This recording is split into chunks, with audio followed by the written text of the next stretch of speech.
साथियों, आज हम आपसे राहु के विषय में बात कर रहे हैं कि राहु सभी भावों में क्या फल देता है। अब आप जैसा कि जानते ही हैं, आद्रा, स्वाति और सतविसा इन 3 नक्षत्रों का स्वामी राहु होता है और कन्या राशि का स्वामी है। अन्य लोग राहु को कोई राशियां नहीं देते, लेकिन हम राहु को कन्या राशि मानते हैं और कुंभ इनकी उच्च राशि होती है। राहु एक छाया ग्रह है, यह तो आप सभी जानते ही हैं। यदि यह कुंडली के प्रथम भाव में यानी लग्न में ही बैठा हो तो ऐसे जातक चतुर, चालाक और होशियार होते हैं, अपना काम निकालने में माहिर होते हैं। यानी ये लोग दूसरे की निपुणता का लाभ स्वयं उठा लेते हैं। ये जातक धनी हो सकते हैं, लेकिन इनका खर्चा भी बहुत ज्यादा होता है। स्वभाव से थोड़े अड़ियल होते हैं, बुद्धि भी इनकी थोड़ी अटपटी होती है और जैसे भी करके इनको जितना चाहिए उतना मान सम्मान, यश नहीं मिल पाता। यदि इस राहु की दशा शिक्षा काल में आ जाए तो शिक्षा में विघ्न बाधाओं का सामना करना पड़ता है। पुत्र संतान के मामले में भी किंचित कमी रहेगी। यहाँ पर कुल मिलाकर लग्न में बैठने की वजह से यह राहु जातक के व्यक्तित्व का निर्माण नहीं होने देता और अनिद्रा का सामना भी करना पड़ता है। लेकिन इनका दाम्पत्य जीवन बढ़िया रहता है। दाम्पत्य में इनको कोई शिकवा शिकायत नहीं रहती। अब यदि दूसरे भाव में राहु हो, कुंडली के दूसरे भाव में राहु हो, तो ये जातक मन के मोजी होते हैं। इच्छाएं, लालसाएं इनमें भी खूब होती हैं, लेकिन इन जातकों पर पितरों का आशीर्वाद जरूर रहता है। यहाँ दूसरे भाव में राहु बैठने की वजह से वाणी से संबंधित समस्याएं इनको रहती हैं। वाणी का तेज हो सकता है, कटु हो सकता है। जीवन में नौकरी और साझेदारी के व्यवसाय में ये सफल हो जाते हैं, लेकिन यहाँ पैतृक संपत्ति में यह थोड़ी तकलीफ देता है। बड़े भाई बहन, ताऊ, चाचा, इनसे इसके संबंध अच्छे रहते हैं और इनसे अच्छे संबंध रखना इसके लिए सुख भी होता है, इनको फायदा ही मिलता है उसका। गाड़ी, वाहन, ये सभी सुख के साधन जुटा लेता है, इनमें कोई परेशानी नहीं देता।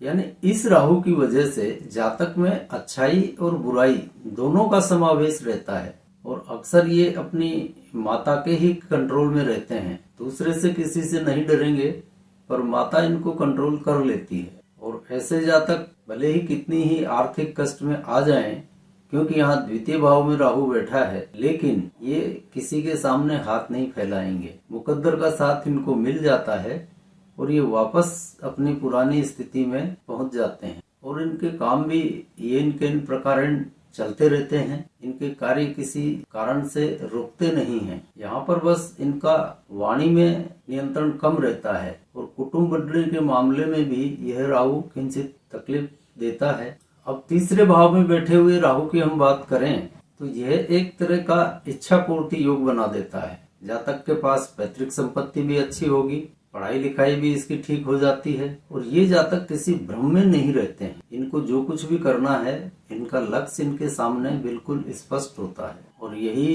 राहु कहीं नक्षत्र स्वामी हो तो बचपन में खेल कूद का भी शौकीन रहता है। भविष्य की योजनाएं इनके सामने बिल्कुल स्पष्ट होते हैं, किसी द्वंद या भ्रम में नहीं रहता है और इनकी योजनाएं जो भविष्य के लिए इन्होंने बनाई हैं वो प्राय सफलीभूत हो जाती हैं। पुत्र और कन्या दोनों का सुख इनको मिल जाता है। छोटे भाई बहनों को कष्ट रहता है, या तो इनके छोटे भाई बहन होंगे नहीं, होंगे तो उनसे इसकी पटरी नहीं खाएगी या वो कष्ट में रहेंगे। तीसरे भाव का राहु छोटे भाई बहनों के लिए अच्छी स्थिति निर्मित नहीं करता है। इनको अपना लक्ष्य पता होता है, इसलिए अपने टारगेट को ये तय कर लेते हैं। यहाँ पर इनमें भ्रम नहीं रहता, इसलिए मंजिल इनको पता रहती है।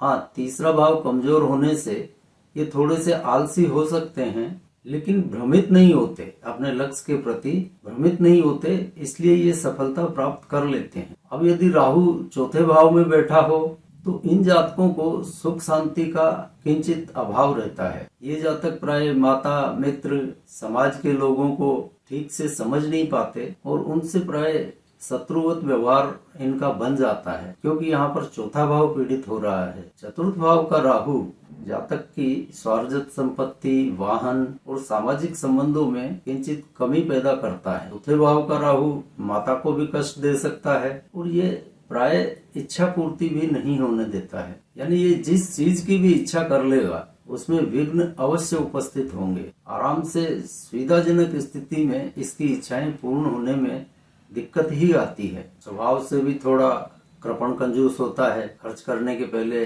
100 बार सोचता है। पंचम भाव में यदि राहु हो तो यह संतान के मामले में खराबी करता है।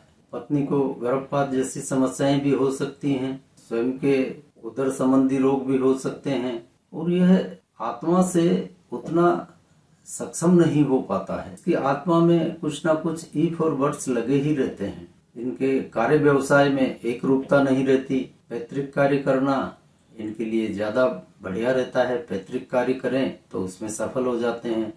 स्वयं के बिजनेस में इनको थोड़ी दिक्कत आती है, पुत्र संतान होने में दिक्कत, पत्नी को गर्भपात जैसी समस्याएं भी रहती हैं। यहाँ पर जातक की सभी इच्छाएं पूर्ण हो जाती हैं, घर में भी सुख शांति रहती है, किसी तरह की कोई दिक्कत नहीं होती। ये पंचम भाव का राहु सिर्फ संतान के मामले में दिक्कत देता है। जातक होशियार, चालाक, चतुर होता है, पूरा दुनियादार होता है, कहीं मात नहीं खाता, अपना काम निकलवाने में भी माहिर होता है और इनको साइड बिजनेस का भी बहुत शौक होता है। कई तरह के धंधों में एक साथ टांग फंसा कर रखता है, साइड बिजनेस का चैंपियन होता है। अब छठे भाव में बैठे हुए राहु की बात करें तो ये ननिहाल का बेड़ा गर्क करता है। ननिहाल पक्ष को बहुत तकलीफदायक होता है। हालांकि जातक स्वयं यहाँ पर शत्रुजित होता है, उसके ऊपर कोई हावी नहीं हो सकता, लेकिन ननिहाल, मामा, मौसी इनके लिए कष्टदायी स्थितियों का निर्माण करता है। जातक में नया कुछ सीखने समझने की इच्छा रहती है, यानी स्वभाव से जिज्ञासु और तर्कशील होता है। विद्या भी इसकी पूरी अच्छी तरह से हो जाती है यदि यह राहु की दशा विद्या काल में आए तो। लेकिन इस राहु के साथ में एक समस्या है कि जिस गति से जातक जीवन में उन्नति करता है उसी गति से कभी न कभी नीचे भी आ सकता है। इस बात का ध्यान रखा जाना चाहिए। ससुराल भी इसको बढ़िया और धनी मानी मिलती है, पत्नी की वाणी भी प्रभावशील होती है और धन का संग्रह भी पत्नी के हाथों अच्छा हो जाएगा। इसके हाथों की बजाय पत्नी के हाथ में यह धन संग्रह की जिम्मेदारी दे तो पत्नी अच्छी तरह से धन इकट्ठा कर लेती है। अमूमन पुत्र संतान में दिक्कत आती है, लेकिन कन्या संतान आराम से हो जाती है। सप्तम भाव में राहु हो तो ये प्राय दाम्पत्य सुखों में कमी करता है, पत्नी के साथ उतना अच्छा तालमेल नहीं रहने देता है और इसी वजह से क्योंकि यह स्थान की हानि करता है तो पत्नी, साइड बिजनेस इनमें इसको उतना अच्छा रिजल्ट नहीं मिलता है। पत्नी से भी वैर जैसी स्थितियां बन जाती हैं और प्राय यहाँ पर द्विविवाह वाली संभावना बन जाती है। या तो इन जातकों का एक रिश्ता होकर छूट गया होगा, अन्यथा द्विविवाह की स्थितियां बन जाती हैं यदि मंगल भी धनु राशि में हो तो। और इसी कारण इनकी घरेलू सुख शांति भी कमतर ही रहती है। ननिहाल पक्ष और माता के ज्यादा दखल की वजह से इनकी घर की सुख शांति में बाधा आती है और यह दशा भी यदि विवाहित होने के बाद आए तो घरेलू शांति को अवश्य नष्ट करता है। पत्नी का प्रभाव जातक के जीवन में कमजोर रहता है, बल्कि ये स्वयं उस पर हावी होने की कोशिश करता है। पति और पत्नी इन दोनों के विचारों में यहाँ पर मुख्यतया सामंजस्य की कमी रहती है और यहाँ पर यदि यह अधीनता, नौकरी या पैतृक धंधा करे तो बहुत अच्छा रहता है। स्वयं के धंधे में इस दशा काल में थोड़ा कष्ट उठाना पड़ सकता है। अब आठवें भाव में राहु हो तो यह दुर्भाग्य की तो कमी करता है, यानी यहाँ पर अष्टम भाव समाप्त होकर नवम बढ़ता है और इन जातकों में ज्यादा तर्क, जिज्ञासा ये नहीं होती। जिज्ञासा, तर्क का अभाव रहता है और इसी वजह से ये ज्यादातर भाग्य भरोसे रहने वाले स्वभाव के हो जाते हैं। चिंता, झगड़ा इत्यादि जैसी समस्याएं भी इस दशा में आ सकती हैं। भाइयों और ससुराल पक्ष से भी संबंध इस दशा में खराब रहते हैं, यानी जातक का जीवन कुल मिलाकर द्विधापूर्ण हो जाता है। अपनी आशाओं, इच्छाओं इनकी पूर्ति के लिए भी बहुत संघर्ष करना पड़ता है, यानी आसानी से इनकी इच्छाएं पूर्ण नहीं हो पाती हैं और इसके भी माता और सामाजिक संबंधों में कमतरी देखने को मिलती है। अब नवम भाव राहु की बात की जाए तो जातक घूमने फिरने का शौकीन तो होता है, लेकिन पिता पुत्र में पटरी कम ही खाती है। इस नवम राहु की एक सबसे बड़ी कमी यही है कि पिता पुत्र में वैचारिक मतभेद बने रहते हैं और कहीं ना कहीं जातक को अपने रास्ते से भी यह राहु अलग करता है, जिसे आप पथभ्रष्ट कह सकते हैं। इस दशा में ऐसा देखा ही गया है, जातक मन के अनुसार चलने का शौकीन होता है, मनमोजी होता है, ननिहाल की तरफ भी इसका झुकाव अच्छा रहता है। यहाँ पर इच्छा पूर्ति योग तो राहु बना देता है, लेकिन धर्म कर्म में रुचि इसकी कम हो जाती है। मन के मुताबिक जीवन जीने का आदी हो जाता है और इस दशा में जातक को ऋण भी लेना पड़ता है और उस ऋण से यह कोई न कोई संपत्ति या सुख के साधन अवश्य बना लेता है। या आप यूं भी कह सकते हैं कि इस दशा में जो भी सुख के साधन मकान वगैरह ये बनाएगा वह ऋण के पैसे से बनाता है। माता मित्रों से इसके संबंधों में स्थायी तो नहीं होता, मतलब संबंध बना लिए फिर जल्दी उनसे बिगाड़ कर लेता है, मतलब स्थायी संबंधों में दिक्कत आती है। छाती या कफजन्य रोगों की संभावना भी बन जाती है। पिता को भी कुछ न कुछ शारीरिक कष्टों का सामना करना पड़ता है।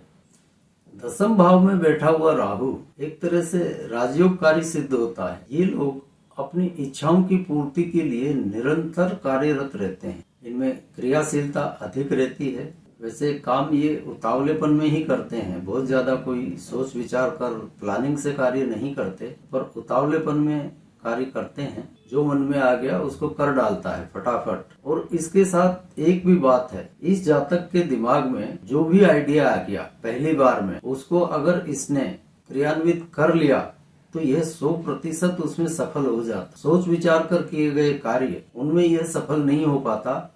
जो दिमाग में आया उसको कर डाला तो यह 100% सफलता प्राप्त कर लेता है। राजनीति में भी ये एक अच्छा मुकाम हासिल कर लेते हैं। यदि अन्य ग्रह सहायक हों तो उच्च राजनीतिक पद भी ये लोग पा लेते हैं। ऐसे जीवन को अच्छे तरीके से जीता है, आनंद लेता है जीवन के। विदेश यात्रा के योग भी निर्मित हो जाते हैं, अच्छा खर्च करता है, यानी आनंद पूर्वक जीवन को जीता है। राहु की यहाँ पर एक अच्छी स्थिति बन जाती है। यदि एकादश भाव में राहु हो तो इन जातकों की सोच इतनी अधिक बढ़ी हुई रहती है कि उस सोचने में ही ये समय को खराब कर देते हैं। जातक सोचने में ही अपना बहुत कीमती समय बर्बाद कर लेता है। इस राहु की सबसे कमी यही है कि जातक सोच में अपना समय खराब करता है। भयभीत सा भी रहता है, मन भी थोड़ा संकालू और बहमी टाइप का होता है। घर परिवार में भी झगड़े की स्थितियां निर्मित होती हैं। ऋण की समस्या भी बनी रहती है। भाई बहन, ताऊ चाचा, इनसे भी इसके संबंध अच्छे नहीं रह पाते हैं।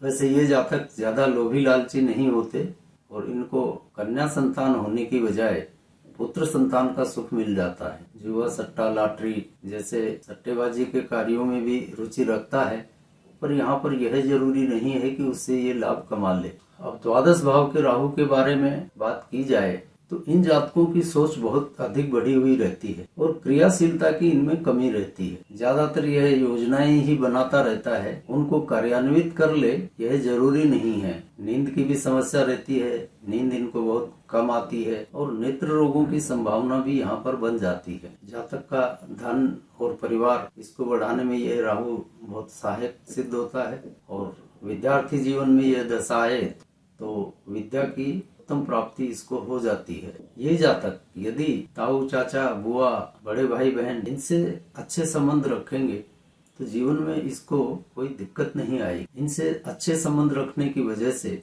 इसका धन और परिवार बढ़ता जाएगा। लेकिन यदि ये इनसे बिगाड़ करे तो फिर इनमें कमी आना शुरू हो जाती है। वैसे ये जातक श्रद्धावान होते हैं और किसी न किसी देव की उपासना में भी रत रहते हैं और इस दशा काल में यदि संतानोत्पत्ति का समय हो तो कन्या संतान की प्राप्ति हो जाती है। नौकरी करना इनके लिए जीवन में श्रेष्ठ रहता है और इस दशा काल के आने के पहले ही यदि इसको पुत्र संतान है तो उससे किंचित संबंधों में तनाव पैदा इस दशा काल के दौरान होता है। तो आज हमने आपसे बात की द्वादश भावों में राहु के संक्षिप्त फलों की।